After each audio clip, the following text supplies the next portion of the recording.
नमस्कार. आज तुम्हाला मी उडीद वडा बनवून दाखवते. काय काका, तू उडीद वडे बनवतील पण उडीद वड्यांबरोबर सांबार खाऊन कंटाळा आला. आज वेगळं काहीतरी बनव ना. आज ना मी तुम्हाला पुदिन्याची चटणी बनवून दाखवते. तुम्ही चल मग तू बनवते ना, मग आज मला पण शिकव ना उडीद वडे कसे बनवते ते. जेव्हा मी 2.5 वाट्या डाळ घेतली, स्वच्छ पाण्याने धुवून काढली. डाळ भिजवली ती 4 तास. ती आता मिक्सरमध्ये बारीक करून घ्यायची. हे सगळं एका पातेल्यात काढून घेते. डाळ मिक्सरमध्ये बारीक करून घेतली. आता 1 चिमूटभर सोडा टाकते. तेव्हा एक चमचा लाल तिखट टाकते. अर्धा चमचा हळद टाकते. चवीनुसार मीठ टाकते थोडं.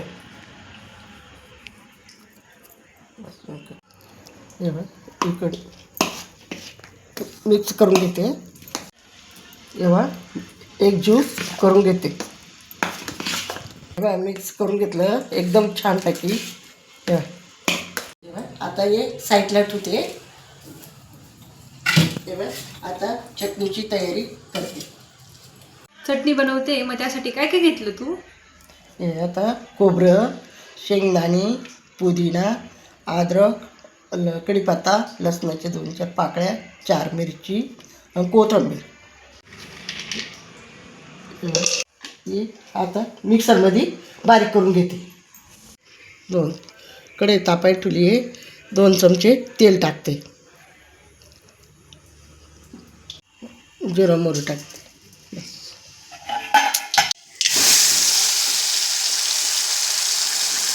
फोडणी दिली. आता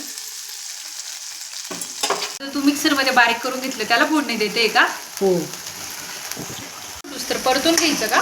मग त्याला तेल सुटूचं परतून घ्यायचं. म्हणजे याला तेल सुटूस तर परतून घ्यायचं ना? हो. अर्धा चमचा हळद, मीठ. एक मसाला होता ना, पाणी टाकून थोडंसं टाकून चटणीला उकळी आली. आता गॅस बंद करते. चटणी झाली. आता वड्याची तयारी कर. वड्यासाठी तेल तापायला ठेवलं. आता हातावर पाणी लावून घेते. वडा असं थापून घ्यायचा का वडा? हो.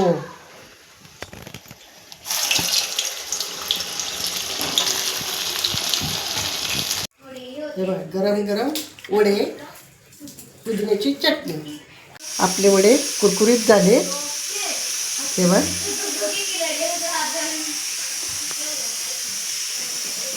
ऐकून